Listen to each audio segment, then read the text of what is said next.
कभी कभी ऐसा लगता है ना कि जिंदगी की बड़ी बड़ी योजनाएं वो बस अधूरी रह जाती हैं। तो आज हम लिविंग इन गॉड्स ग्लोरी किताब के जरिए इसी सवाल का एक कह सकते हैं एक आध्यात्मिक जवाब ढूंढने की कोशिश करेंगे। जरा सोचिए, पूरी जिंदगी एक सपने के पीछे लगा दी और जब मंजिल बस सामने ही थी, बिल्कुल करीब, तभी सब खत्म हो गया। कुछ ऐसी ही दुखद कहानी है टैंक्रेड नेवेस की। ब्राजील के राष्ट्रपति बनने से सिर्फ कुछ घंटे पहले वो इस दुनिया को छोड़कर चले गए। और निवेश की ये कहानियाँ एक बहुत ही गहरे सवाल पे सोचने को मजबूर करती है। आखिर ऐसा क्यों होता है? क्यों हमारी बड़ी बड़ी ख्वाहिशें, हमारी महत्वाकांक्षाएं अक्सर एक अधूरी मोड़ पर आकर खत्म हो जाती हैं? तो इस किताब के लेखक इस सवाल का जवाब ढूंढना शुरू करते हैं और जानते हैं कहाँ? खुद इस ब्रह्मांड में ही।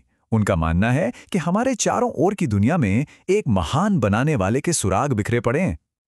और यहाँ एक बहुत ही दिलचस्प तुलना की गई है। देखिए, हम इंसानों की बनाई चीजों पर, जैसे स्पेस शटल, कितना गर्व करते हैं ना, लेकिन लेखक हमें याद दिलाते हैं कि इस विशाल जटिल ब्रह्मांड के सामने ये सब कुछ भी नहीं है।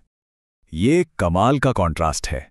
एक तरफ है हमारी सबसे एडवांस्ड मशीनें, जो देखिए गलती कर सकती हैं, जैसा 1983 में हुआ भी था, और दूसरी तरफ है ये ब्रह्मांड, जो लाखों करोड़ों सालों से एक परफेक्ट घड़ी की तरह चल रहा है। दिन के बाद रात, रात के बाद दिन, ये साइकिल कभी टूटा ही नहीं। तो किताब का मेन पॉइंट यही है कि इतनी परफेक्ट व्यवस्था, ये कोई इत्तेफाक, कोई कोइंसिडेंस तो नहीं हो सकती। इसके पीछे यकीनन कोई बहुत बड़ी इंटेलिजेंस, कोई महान बुद्धि काम कर रही है। और सिर्फ लेखक ही नहीं, एक जाने माने फिजिसिस्ट ने भी जब ब्रह्मांड के इन खूबसूरत नियमों को देखा तो उनके मुंह से निकला, क्या ये संकेत किसी ईश्वर ने लिखे हैं? और यही सवाल हमें हमारे अगले पड़ाव की ओर ले जाता है। तो एक तरफ है ब्रह्मांड की ये परफेक्शन और दूसरी तरफ है इंसान की जिंदगी, जो अक्सर एक पहेली की तरह लगती है। लेखक इसी को मानव जीवन का विरोधाभास कहते हैं। चलिए समझते हैं कि इसका मतलब क्या है। तो इंसान की जिंदगी की कीमत क्या है? अगर हम इसे प्योरली साइंस के नजरिए से देखें तो हमारे शरीर में जो केमिकल एलिमेंट्स हैं उनकी बाजार में कीमत सिर्फ $6.5 है। है ना, ये एक हैरान कर देने वाली बात। लेकिन एक आध्यात्मिक नजरिए से देखें तो उन्हीं $6.5 के सामान से एक ऐसी प्राइसलेस, एक ऐसी अनमोल रचना बनती है जिसे दुनिया की कोई दौलत खरीद नहीं सकती। मतलब साफ है, हम सिर्फ केमिकल्स का ढेर तो नहीं है। पर कभी कभी हम अपनी इस कीमत को, अपने मूल्य को गलत जगह लगा देते हैं। किताब में एलेनोर रिरिची का एक जबरदस्त उदाहरण है। एक बहुत अमीर औरत जिसने अपनी सारी दौलत इंसानों पर नहीं बल्कि अपने 150 कुत्तों पर लुटा दी। इसी को कहते हैं त्रुटिपूर्ण आदर्श।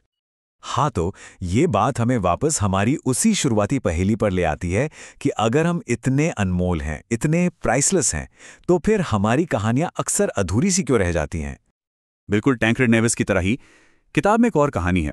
एक शख्स ने 25 साल तक जी तोड़ मेहनत की एक प्रमोशन के लिए, और जिस दिन वो मिला उसके कुछ ही समय बाद उनकी मौत हो गई। देखिए फिर वही अधूरापन। और यहीं पर किताब का सबसे बड़ा तर्क सामने आता है। ये जो अधूरी कहानियां हैं ना, ये असल में फेलियर नहीं है, बल्कि ये इस बात का सबूत है कि हमारी कहानी यहाँ इस दुनिया में खत्म नहीं होती। हमारी असली मंजिल, हमारा फाइनल डेस्टिनेशन कहीं और है। तो फिर इन सारी पहेलियों का हल क्या है? अब किताब हमें अपने सबसे आखिरी और सबसे पावरफुल आइडिया की तरफ ले जाती है, और वो है न्याय और परलोक का कॉन्सेप्ट। एक ऐसी जगह जहां हर कहानी को अपना सही अंजाम मिलता है। देखिए, इस दुनिया में हम सब अपने कामों से, अपनी अचीवमेंट से बहुत खुश रहते हैं।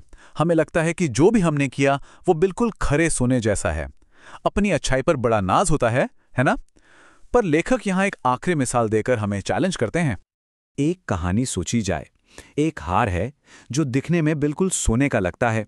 कोई नेक इंसान उसे खरीद भी लेता है, लेकिन जब वो हार एक सुनार के पास पहुंचता है और सुनार उसे अपनी कसौटी पर परखता है, तब सच सामने आता है। वो सोना नहीं, पीतल था। मतलब जो जैसा दिखता है वैसा होता नहीं।